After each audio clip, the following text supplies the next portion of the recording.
Hello everyone, welcome back to our channel. और इस lecture में हम पढ़ने वाले हैं मॉनेटरी पॉलिसी और फिस्कल पॉलिसी के बारे में। इसके पहले वाले लेक्चर में हमने इन्फ्लेशन पढ़ा था कि what all is about inflation, what are the reasons for the inflation, what are different types of inflation, उसका कैलकुलेशन कैसे होता है, किस तरह से अलग अलग इंडेक्सेस होते हैं। ये सारी चीज़ें हम पिछले लेक्चर में पढ़ चुके हैं।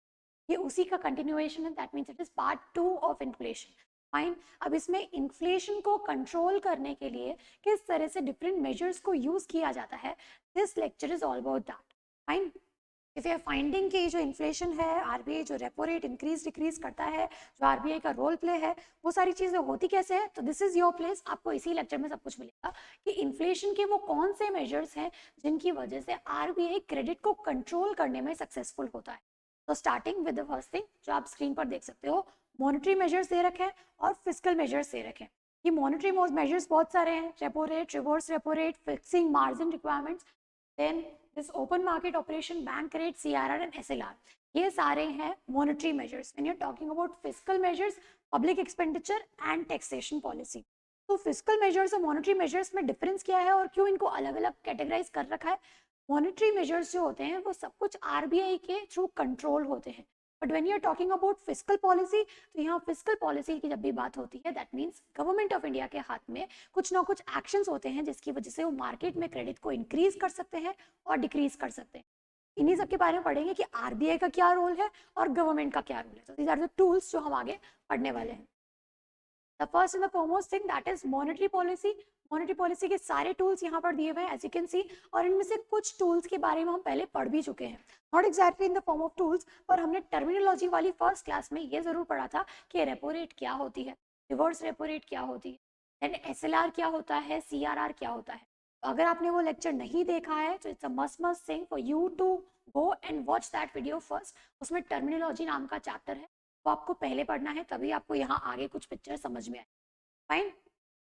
तो starting with the first thing कि मॉनेटरी मेजर्स होते क्या है एंड इसमें मैंने क्यों आरबीआई का नाम लिया। तो monetary policy refers to the policy of central bank with regard to use of monetary instrument. Central bank किस तरह से मॉनेटरी इंस्ट्रूमेंट्स को यूज कर सकता है in order to control the credit, in order to increase the money supply in the market और in order to decrease the money supply in the market. तो इस पूरी चीज में, इस पूरे काम में जो मेन अथॉरिटी है या जो मेन पावर है वो किसके हाथ में है? That is the central bank of India, none other than RBI. Fine. under its control to manage the money supply and interest rate. Interest rate को बढ़ाकर कम करके मनी सप्लाई को मैनेज किया जा सकता है। मई 2016 में आरबीआई ने अमेंडमेंट किया जिसके अंदर एक इम्प्लीमेंटेशन के थ्रू मॉनेटरी पॉलिसी कमेटी बनाई गई। इस मॉनेटरी पॉलिसी कमेटी के अंदर उन लोगों ने एक प्रपोजल रखा कि इन्फ्लेशन का एक रेंज सेट कर देते हैं। इन्फ्लेशन का रेंज सेट करने से होगा क्या कि अगर इन्फ्लेशन इस ब्रैकेट के बीच में रहेगा तो गवर्नमेंट को और आरबीआई को एक ईज रहेगा कि इसके आगे इन्फ्लेशन रीच होना नहीं चाहिए और इससे कम रेट जाना नहीं चाहिए। For that this inflation target was set 2 to 6%, और इसको अपन ये भी बोल सकते हैं 4+2 एंड -2। यही चीज कल हमने पढ़ी थी कि 2 से 6 तक के टारगेट, 2 से कम का इन्फ्लेशन नहीं होना चाहिए और 6 से ज्यादा का भी नहीं होना चाहिए। अगर कभी इन्फ्लेशन 6 से ज्यादा परसेंटेज रेट पर होता है, दैट मीन्स उसमें रिस्पॉन्सिबिलिटी बनती है both the RBI and the government कि इस तरह के मेजर्स लिए जाए कि ये वापस से 6% के रेंज में आ। क्लियर? तो अब आरबीआई ये सब कैसे करता है, हम वो टूल्स के बारे में पढ़ने वाले। Looking at the first tool, look at here, repo rate. Repo rate होता क्या है? अभी तक इसके बारे में सबको पता होगा। रेपो रेट क्या है? The rate at which RBI lends money to the commercial banks when they are in the need of the money and in return there is repurchase agreement, और इसके साथ में सिक्योरिटीज इन्वॉल्व होती है। उसी rate को बोलते हैं रेपो रेट। तो फॉर अ वीकली पर्पस और for not more than 14 days इतना ही एक लोन टेन्योर साइन किया जाता है from RBI to the commercial banks. उस रेट ऑफ लोन को बोलते हैं रेपो रेट। फाइन। अगर कभी आरबीआई इस रेपो रेट को इंक्रीज कर दे कुछ बेसिस पॉइंट से, दैट मीन्स क्या होगा? आरबीआई चाहता है कि जो कमर्शियल बैंक उससे लोन ले रहे हैं अब वो उन्हें लोन लेना थोड़ा सा एक्सपेंसिव हो। You getting it? अगर रेपो रेट इंक्रीज हो जाती है दैट मीन्स कमर्शियल बैंक के लिए लोन लेना थोड़ा सा और मुश्किल हो जाएगा, एंड इन दैट केस क्या होगा, what will be the impact, banks loan नहीं लेंगे। अगर बैंक्स आरबीआई से इस तरह की क्रेडिट फैसिलिटी नहीं अवेल करेंगे तो वो अपने कस्टमर्स को भी आगे लेंडिंग प्रोवाइड नहीं करेंगे। वैसे जनरली ऐसा नहीं होता कि बैंक्स लोन नहीं ले रहे हैं, आगे कस्टमर्स के पास लोन ही नहीं है। This doesn't happen. What happens is rate increase करने से कमर्शियल बैंक को लोन एक्सपेंसिव हुआ और वही इम्पैक्ट कमर्शियल बैंक अपने कंज्यूमर्स तक पहुंचा। या वो भी उन्हें जब लोन देंगे तो एक हायर रेट ऑफ इंटरेस्ट पे देंगे। आई होप यहां तक समझ आया। Just look it here again. Okay, repo rate, ठीक है, इसमें आरबीआई ने किसी भी कमर्शियल बैंक को लोन दिया। पहले वो लोन देते थे 5% की रेट पर, ठीक है, 7 डेज तक का कुछ लोन है, 5% की रेट पर आरबीआई ने किसी सेंट्रल बैंक से किसी कमर्शियल बैंक को लोन दिया, तो कमर्शियल बैंक ने वो लोन ले लिया। अब विद सम टाइम ये जो रेट है ये बढ़कर हो गई है 6%। अब इस टाइम पर कमर्शियल बैंक के लिए लोन लेना समवॉट एक्सपेंसिव है। तो कमर्शियल बैंक के लिए एक्सपेंसिव है। जब कमर्शियल बैंक अपने कंज्यूमर्स को, क्लाइंट्स को लोन प्रोवाइड कराएंगे, क्रेडिट प्रोवाइड कराएंगे, तो वो 6% से तो ज़्यादा ही रेट रखेंगे। दैट मीन्स मार्केट में अब लोन लेना ईजी नहीं है, it is somewhat expensive then how it used to be before. ये होता है रेपो रेट का इम्पैक्ट। अब इसका इन्फ्लेशन से क्या लेना देना? इन्फ्लेशन का बेसिक मतलब होता क्या है? इन्फ्लेशन जब मार्केट में मनी फ्लो काफी ज्यादा हो, ठीक है, मतलब पीपल आर हैविंग मनी और वो एक प्रोडक्ट के लिए ज्यादा प्राइस पे करते हैं। If people are having more and more amount of money तो वो उस पैसे को खर्च करेंगे, और जितना खर्च करेंगे मार्केट में डिमांड बढ़ेगी और वही चीज सप्लाई साइड से मैनेज नहीं हो पाएगी। इसकी वजह से मार्केट में इन्फ्लेशन बढ़ता जाएगा। That means prices will keep on increasing. लेकिन यही अगर मार्केट में लोगों के पास मनी सप्लाई कम कर दी जाए तो उसका क्या होगा? मनी सप्लाई कम करने पर डिमांड थोड़ी सी डाउन जाएगी और उसकी वजह से क्या होगा कि सप्लाई आराम से जितना रिक्वायर्ड है उतना पहुंच पाएगा और प्राइसेस उस लेवल पर राइज नहीं होगी। क्लियर? तो इन्फ्लेशन को कंट्रोल करने के लिए रेपो रेट को बढ़ा दिया जाता है। अब इसके अलावा भी बहुत सारे टूल्स हैं like SLR, CRR, reverse repo rate. तो हम उन टूल्स के बारे में पढ़ेंगे कि उनका इन्फ्लेशन से क्या लेना देना। So looking at the second thing, ये क्वांटिटेटिव टूल्स में क्या होता है? Bank rate. बैंक रेट क्या है? रेपो रेट तो पढ़ ली ना, बैंक रेट क्या है?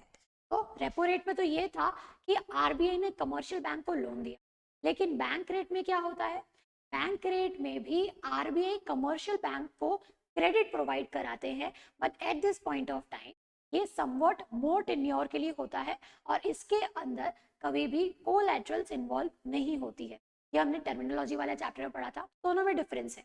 अगर बैंक रेट को इंक्रीज कर दिया जाए, दैट मीन्स अगर आरबीआई बैंक रेट को बढ़ा देता है तो अगेन कमर्शियल बैंक के लिए जो लोन्स हैं जो क्रेडिट से एक्सपेंसिव है, अब अगर उनके लिए क्रेडिट एक्सपेंसिव है तो वो अपने कंज्यूमर को क्रेडिट क्या कर देंगे?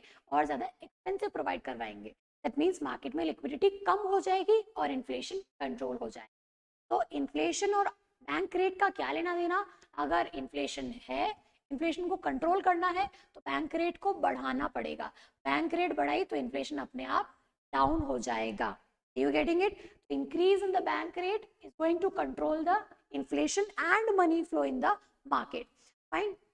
The second thing is cash reserve ratio. समझ आ रहा है कि कैश को रिजर्व बना के रखा हुआ है कहीं पर नहीं, सेंट्रल बैंक ऑफ इंडिया के पास, ठीक है। तो कैश रिजर्व रेशियो वो रेशियो होता है जो कि आरबीआई कहता है कि कमर्शियल बैंक्स को अपने सारी जितनी भी डिपॉजिट्स है उनमें से कुछ सम ऑफ मनी मेरे पास रखना पड़ेगा in terms of in the form of reserve.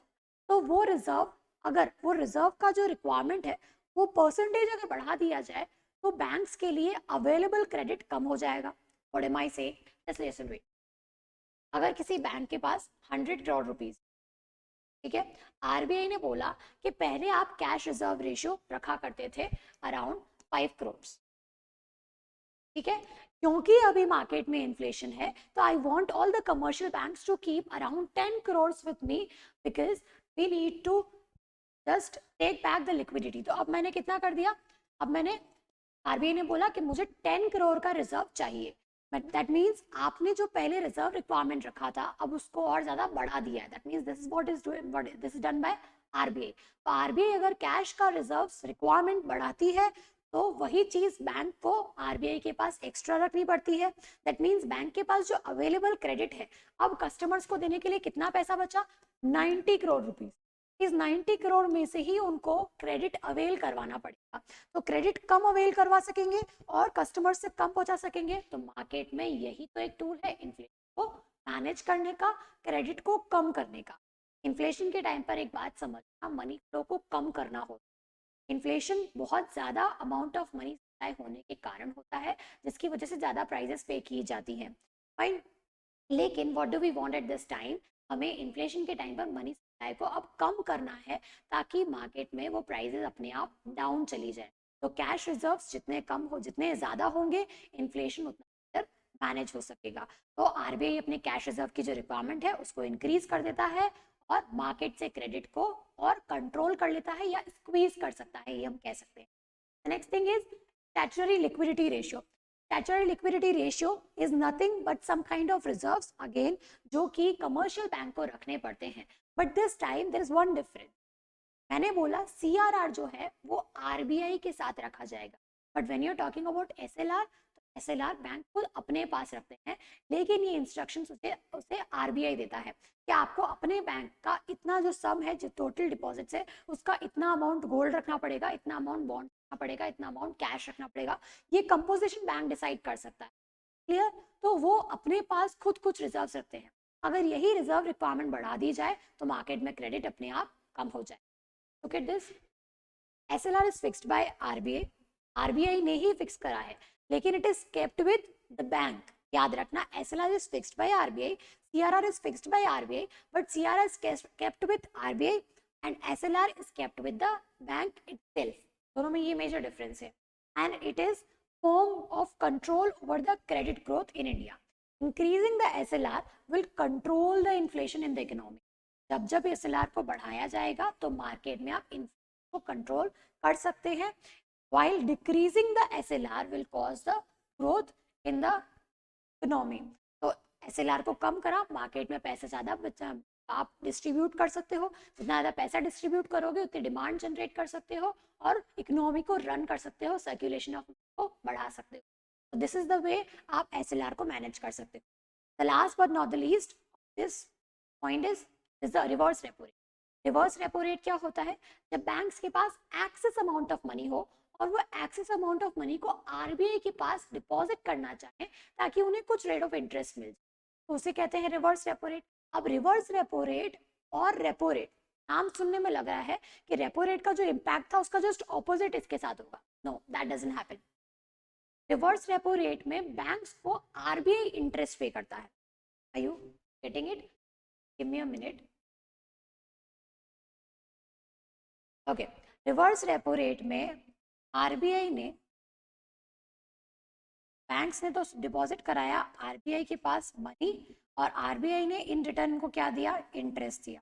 तो जब रिवर्स रेपो रेट बढ़ाया जाएगा तो मतलब ये इंटरेस्ट बढ़ गया, मतलब it is good for the banks कि बैंक को ज्यादा इनकम मिल रही है इन रिटर्न, जो कि पहले नहीं मिल रही थी। तो अभी ज्यादा रिटर्न मिलेगा तो बैंक्स क्या करेंगे?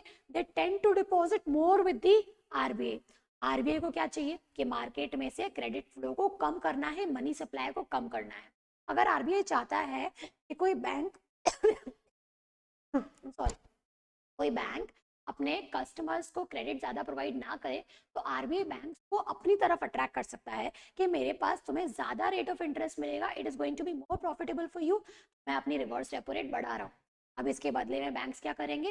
बैंक्स अपना ज्यादा से ज्यादा जो मनी है वो डिपॉजिट करना चाहेंगे आरबीआई के पास in order to gain more rate of interest. तो वो रेट ऑफ इंटरेस्ट बढ़ने से बैंक्स ने अपना ज्यादा पैसा कहाँ डाल दिया? अपने आप आरबीआई के पास डाल दिया और कस्टमर्स के पास कम गया। मार्केट में लिक्विडिटी मैनेज हो गई। Now look at this, increase in the reverse repo rate will decrease the money supply. जैसे ही आप इस रिवर्स रेपो रेट को बढ़ाओगे, बैंक्स जो है अपने कंज्यूमर्स तक पैसा कम पहुंचाएंगे। कंज्यूमर्स तक पैसा कम पहुंचाएंगे तो पैसा कहाँ जा रहा है? Their money is going to RBI, और वही तो आरबीआई चाहता है कि क्रेडिट को कम कर दिया जाए। सॉरी हाँ, क्रेडिट जो कंज्यूमर्स के पास अवेलेबल है वो कम कर दिया जाए। तो आरबीआई का रिवर्स रेपो रेट को बढ़ाना is a tool to reduce the inflation or to control the inflation in the market. The next tool we have is this open market operation. अब ये ओपन मार्केट ऑपरेशंस क्या होता है, as you can see, ध्यान से समझना, to fight inflation, reduce the money supply from the system. यही हम इतनी देर से पढ़ रहे थे कि भाई इन्फ्लेशन को फाइट करना है तो मार्केट से मनी सप्लाई को कम कर दो, that is what you were reading. So RBI will sell its securities, RBI अपनी सिक्योरिटीज को क्या करेगा, बेचने लग जाएगा। आरबीआई अपनी सिक्योरिटीज मार्केट में अवेल करवाएगा। आरबीआई ने अपना कोई बॉन्ड मार्केट में अवेल करवाया, ठीक है, it is selling something. If it is selling something तो इसकी सिक्योरिटीज जा रही है, लेकिन बदले में मार्केट से आरबीआई को क्या मिल रहा है, मनी। तो if RBI want more and more money, RBI को चाहिए कि मार्केट से लिक्विडिटी को कम कर दिया जाए, तो आरबीआई बदले में क्या करेगा, अपनी सिक्योरिटीज को बेच देगा। जितनी ज्यादा सिक्योरिटीज बेची जाएंगी, आरबीआई के पास मनी अपने आप उतना अट्रैक्ट होता हुआ आएगा। तो जब आरबीआई को मार्केट से मनी कम करना है, दैट मींस मार्केट से इन्फ्लेशन को कंट्रोल करना है, तो RBI tends to sell its securities. And deflation के टाइम पे इसका जस्ट ऑपोजिट, कि डिफ्लेशन को मैनेज करने के लिए मार्केट में मनी सप्लाई को बढ़ाना पड़ता है, तो आरबीआई कुछ परचेज करेगा मार्केट से। अब आरबीआई अगर परचेज करेगा तो बदले में आरबीआई क्या देगा, मनी मार्केट में डालेगा। This is what RBI does with the open market operation. Open market operation is nothing but buying and selling, that is RBI by way of sale or purchase of government securities, government की securities को खरीदना और बेचना is all about open market operation. Now you have to keep in mind कब ये securities बेची जाएंगी, that is इनका sale कब होगा और कब इनका purchase होगा। So it's purchase or sale of the government securities by the RBI to fight higher level of inflation. RBI क्या करेगा, purchase या sale, बिना देखे बताओ। अभी हमने डिस्कस किया, आरबीआई जब अपनी इन्फ्लेशन को कंट्रोल करना चाहता है इकोनॉमी में, तब वो अपनी सिक्योरिटीज को परचेज करेगा या सेल। परचेज करने से तो मार्केट में पैसा और जाएगा, लेकिन आरबीआई चाहता है पैसा वापस आए, तो आरबीआई सिक्योरिटीज को सेल कर देगा। RBI sucks out excess liquidity in the market by selling its government securities. Clear? Next thing we have is qualitative measures. अभी तक जो हमने पढ़े, reverse repo rate, bank rate, SLR, CRR, open market operations, ये सारे ही monetary policy के quantitative tools थे। अभी हम पढ़ रहे हैं मॉनेटरी पॉलिसी के क्वालिटेटिव टूल्स। मतलब ये वो टूल्स हैं जो कि डायरेक्टली सम गाइडलाइन से रिलेटेड होते हैं। इसमें मेजरली रेट्स इन्वॉल्व नहीं होती है, ये कुछ तरह की डायरेक्शंस होती हैं जो आरबीआई देता है बैंक्स को कि you need to work in this manner so that you can manage your liquidity in future. ये कुछ तरह की गाइडलाइंस होती है। Some of them are consumer credit regulation. Consumer credit regulations कैसे कर सकते हैं, issuing rules regarding down payments and maximum maturities, कि आपको कितना डाउन पेमेंट लोगों से मांगना होगा। अगर आरबीआई ने बोल दिया कि डाउन पेमेंट एटलीस्ट इतना होना चाहिए, पहले से अगर डाउन पेमेंट को बढ़ा दिया गया तो मार्केट से पैसा और ज्यादा खींचा चला आएगा बैंक्स के पास। तो ये कुछ तरह के रूल्स ही होते हैं जो आरबीआई बोलता है कि I am making this rules, her bank को अपने लेवल पर इन रूल्स को फॉलो करना है। Then we have guidelines. RBI issues oral, written और appeal guidelines to the banks कि आपको इन तरह की गाइडलाइंस को फॉलो करना है। फाइन, ये कुछ तरह के दे रखे हैं qualitative tools, you can read it. If you are not getting it तो पूछ लेना। Fine, you can quickly question me in the comment box, no issues. Moving on to the most important part of the quantitative tools is fixing, qualitative tools is fixing margin. अब ये बहुत important tool है, इसका मतलब क्या होता है ये समझो। फिक्सिंग मार्जिन रिक्वायरमेंट होता है जब आरबीआई जब बैंक किसी भी कंज्यूमर को, किसी भी क्लाइंट को लोन देता है, तो बदले में क्लाइंट से क्या मांगते हैं कि भाई पैसा लेकर जा रहे हो लेकिन हमारे को कुछ सिक्योरिटी चाहिए। क्या पता कल को तुमने पेमेंट ही नहीं किया तो पेमेंट की अश्योरिटी कैसे मिलती है, सिक्योरिटीज से। आपको कुछ ना कुछ देना पड़ता है आरबीआई को, इधर योर हाउस पेपर्स और इधर your some other asset papers, कि ये मेरी असेट है, या तो आप गोल्ड रख लो या मेरे हाउस पेपर्स रख लो, लेकिन बदले में मुझे लोन दे दो। ऐसा क्यों किया जाता है? Why do we need this security? Bank को ये सिक्योरिटी चाहिए क्यों होती है? बैंक का काम है लोन देना, चुपचाप लोन दो यार। नहीं, बैंक का काम सिर्फ लोन देना नहीं, बैंक का काम है कि लोन देता है तो उस लोन का वापस रीपेमेंट हो यार। तो उस लोन के रीपेमेंट के लिए लोन अगर मिलता है तो बदले में आपको क्या करना पड़ता है, सिक्योरिटीज को बैंक के पास रखना पड़ता है। अब ये सिक्योरिटीज को ही हम कोलैटरल भी कहते हैं। फिक्सिंग मार्जिन रिक्वायरमेंट, आप इसी कोलैटरल के साथ खेलते हो। कोलैटरल के साथ खेलना मतलब, अभी देखो, अगर I need a loan of 80,000, अगर मुझे 80,000 का लोन चाहिए तो बैंक कहता है कि आपका जो अमाउंट आपने डिमांड किया है, जो आपको लोन चाहिए, आपको उससे कुछ परसेंटेज ज़्यादा का कोई सिक्योरिटी हमारे पास रखना पड़ेगा, so that if you can not repay it in future, तो हम आपकी सिक्योरिटी को बेचकर उसमें से सारा पैसा रिकवर कर सकते हैं। दैट इज क्लियर, सही भी है, वरना बैंक तो सारे ऐसे ही डूब जाने हैं, क्योंकि हर किसी को लगेगा हमारे पास सिक्योरिटी नहीं, बैंक से पैसा लिया भाग जाओ। बैंक इज नॉट अ पैसा की machine which can give it to you any time any time where you want it, नहीं, it goes on with some principles and rules, का भी कुछ प्रॉफिट मेकिंग होना। So what happens is margin requirement means more collateral for the same amount of loan. ये margin होता है, just see to it। अगर एक बैंक ने बोला कि आपका गोल्ड जो है वो वर्थ 1 लाख रुपीज है, गोल्ड आपका क्या है, सिक्योरिटी, ठीक है, गोल्ड है आपका वर्थ 1 लाख रुपीज। अब इस 1 लाख रुपीज के गोल्ड के लिए आपको 80,000 का कैश हम प्रोवाइड करा, यू गेटिंग इट, हमारी सिक्योरिटी है 1 लाख की, सिक्योरिटी की वैल्यू है 1 लाख की, लेकिन बदले में हमें कैश या लोन मिलेगा 80,000। मार्जिन रिक्वायरमेंट मतलब आप उस मार्जिन रिक्वायरमेंट को बढ़ाना चाहते हो, ये जो मार्जिन है, गैप कितने का है, 20,000 का गैप है। जब आरबीआई को लगे कि इन्फ्लेशन दैट इज मार्केट में मनी फ्लो काफी ज्यादा है, तो इस मार्जिन रिक्वायरमेंट को बढ़ा दिया जाता है।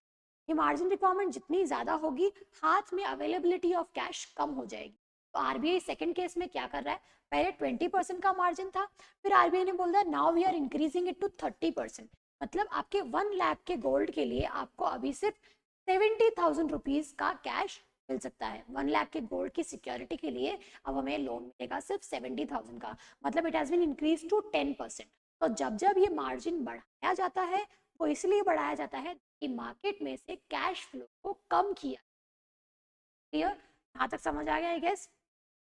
देन द नेक्स्ट थिंग, तो अभी तक हमने पढ़े आरबीआई के सारे मॉनेटरी मेजर्स, अब हमें पढ़ने हैं फिस्कल पॉलिसी। फिस्कल पॉलिसी में मेजरली दो ही टूल्स होते हैं, one is public expenditure and one is taxation policy. तो we have to read this taxation policy and public expenditure, लेकिन इसमें रोल किसका होता है, that we have to study. Fiscal policy में रोल होता है majorly government of India. How does that work, starting में ही बताया था, आज हम मॉनेटरी मेजर्स और फिस्कल पॉलिसी पढ़ने वाले हैं।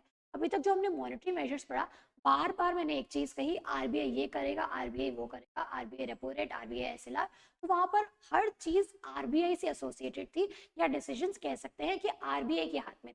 लेकिन जब आप बात करते हैं फिस्कल पॉलिसी मेजर्स के, there is another authority which is responsible, is the government of India. The government of India declares its fiscal policy. अभी अपनी फिस्कल पॉलिसी में क्या डिक्लेयर करती है, तो फिस्कल पॉलिसी का बेसिक पहले तो मतलब समझ जाओ, ये पॉलिसी क्या है, policy through which government of a country controls the flow of tax revenues and public expenditure to regulate the economy.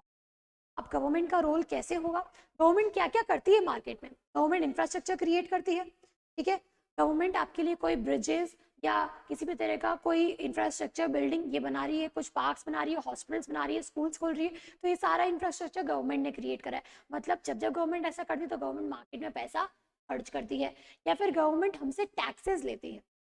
तो गवर्नमेंट जब हमसे टैक्स लेती है तो हम पैसा पे करते हैं अकॉर्डिंग टू द रेट जो गवर्नमेंट ने डिसाइड करी। ये होता है गवर्नमेंट का रोल। अब इस रोल से आप इन्फ्लेशन को या क्रेडिट फ्लो को किस तरह से मैनेज कर सकते हो वो देखते हैं। देखो, first part is public expenditure.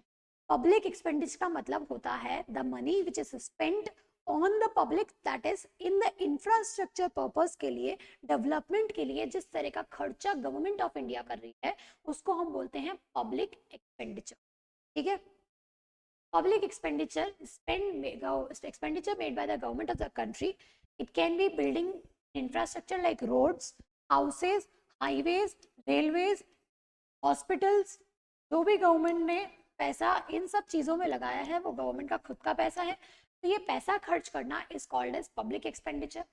अगर गवर्नमेंट अपना ये मार्केट में पैसा खर्च करने का आइडिया ऐसा बता दे कि हम अपना एक्सपेंडिचर कम करते हैं, मतलब अब गवर्नमेंट मार्केट में पैसा खुद नहीं लगा रही, मतलब मार्केट में मनी फ्लो को कम करना चाहिए, मनी फ्लो कम कब कर, जब इन्फ्लेशन को कंट्रोल करना होता है। तो पब्लिक एक्सपेंडिचर से जब जब पब्लिक एक्सपेंडिचर बढ़ेगा तब तब इन्फ्लेशन बढ़ने के चांसेस हैं, तब तब इन्वेस्टमेंट होगा, तब तब मार्केट के अंदर मनी फ्लो बढ़ेगा। लेकिन यही अगर गवर्नमेंट इन्फ्लेशन को कंट्रोल करना चाहे, मनी फ्लो को कम करना चाहे, तो अपने एंड से पब्लिक एक्सपेंडिचर को कम कर सकती है। This is the fiscal policy of the government. When inflation is high, the government reduces the public expenditure. Government बोलती है अभी हम पैसा नहीं लगा रहे, हम अपना पैसा रोक कर रख रहे हैं। तो गवर्नमेंट अपना मनी रिड्यूस कर देती है, अपने एक्सपेंडिचर को थोड़े टाइम के लिए रोक लेती है कि एक बार मार्केट में सारी सिचुएशन क्रेडिट सेटल हो जाए, उसके बाद हम पैसा लगाए। इन्फ्लेशन के टाइम पे expenditure comes down. Clear? Then we have next thing as taxation. This is the last part of this chapter, और इससे हम फिस्कल पॉलिसी एंड कर देंगे और हमारे इन्फ्लेशन वाला चैप्टर भी खत्म हो। टैक्सेशन क्या होता है सबको पता है, कुछ rate of tax government decide करती है। It can be direct tax rates, it can be indirect tax rate. Like income tax की रेट्स जो है वो अगर 5% से बढ़ाकर 10% कर दिया है, तो आपको क्या करना है, आपको ज़्यादा अमाउंट पे करना पड़ेगा गवर्नमेंट को, जो कि पहले आप कम टैक्स पे करते थे। अब टैक्स ज़्यादा पे करने से इन्फ्लेशन कैसे कंट्रोल हो सकता है? अब ये बताओ, सैलरी आई, ठीक है, you have the salary of 10 lakh. Government ने पहले कहा आपको कि आपकी 10 लाख की सैलरी पे आपको 5% टैक्स पे करना है। 10 लाख का 5% कितना हुआ? 5000। फाइन। अब ये 5000 और 50,000, wait, I am very bad at doing this. 10 lakh का 5% देना था आपको, फाइन। 10 लाख का 1, ओके, 10%, या तो 10 लाख का 5% जब आपने स्पेंड किया तो गवर्नमेंट ने कहा कि आपको इतना टैक्स रेट पे करना है। लेकिन फिर गवर्नमेंट कहती है अगले साल कि अभी हम लोग इन टैक्स रेट्स को बढ़ाकर 10% कर। पहले आपके हाथ में जो डिस्पोजेबल इनकम अवेलेबल थी, disposable income in the sales tax पे करने के बाद जो पैसा हाथ में बच जाता है to spend on the other purpose, या आप उसको सेव करना चाहते हैं या whatever you want to do, आप उसको किसी भी तरह से स्पेंड कर सकते हैं, पर टैक्स पे करने के बाद। क्लियर? तो टैक्स पे करने के बाद जितना पैसा आपके पास बचता था पहले, अब गवर्नमेंट क्या कर रही है, आपकी टैक्स रेट बढ़ा दी। टैक्स रेट बढ़ा दी तो आपको ज्यादा टैक्स पे करना पड़ेगा। पहले आप अगर पे करते थे 50,000, तो गवर्नमेंट ने कह दिया है कि अब आपको पे करना पड़ेगा 1 लाख रुपीज। फाइन। तो अब आपको 1 लाख पे करना पड़ेगा। दैट मीन्स आपका जो टैक्स रेट है वो बढ़ने के कारण आपके पास जो अवेलेबल इनकम थी खर्च करने के लिए, वो इनकम क्या हो गई है, वो इनकम कम हो गई है। क्लियर? पहले आप खर्च कर सकते थे 9,50,000 अपनी, लेकिन अब गवर्नमेंट ने जब 10% रेट कर दी है तो आप खर्च कर सकते हो सिर्फ 9,50,000। कहाँ चले गए? गवर्नमेंट के पास चले गए। दैट मीन्स टैक्स रेट्स को जितना बढ़ाया जाता है मार्केट से पैसा उतना गवर्नमेंट के पास आता है। तो इन्फ्लेशन को कंट्रोल करने के लिए टैक्स रेट्स को बढ़ाया जाता है, और इन्फ्लेशन को, सॉरी, डिफ्लेशन को कंट्रोल करने के लिए टैक्स रेट्स को कम किया जाता है। अगर गवर्नमेंट चाहती है कि लोगों के हाथ में पैसा रहे तो टैक्स रेट्स को कम कर दिया जाएगा, जो हर बजट में होता है, हर बजट में शो होता है। अभी इस बजट में भी कुछ टैक्स रेट्स में चेंजेस हैं। Look at this. Taxation policy can be used to facilitate or disincentivize the household consumption. कितना पैसा वो खर्च करते हैं। So how can you do that? In case of high inflation, what will happen?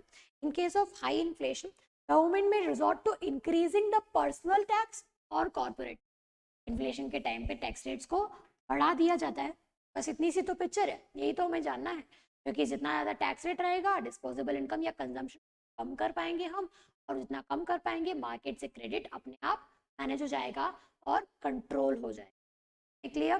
तो I hope कि जितने भी टूल्स हमने पढ़े वो आपको समझ आए। अगर इनमें से किसी भी टूल में आपको डाउट है तो आप आराम से कमेंट में डाल सकते हैं और पूछ सकते हैं। I am gonna resolve your doubts then and there itself. Fine. Thank you everyone.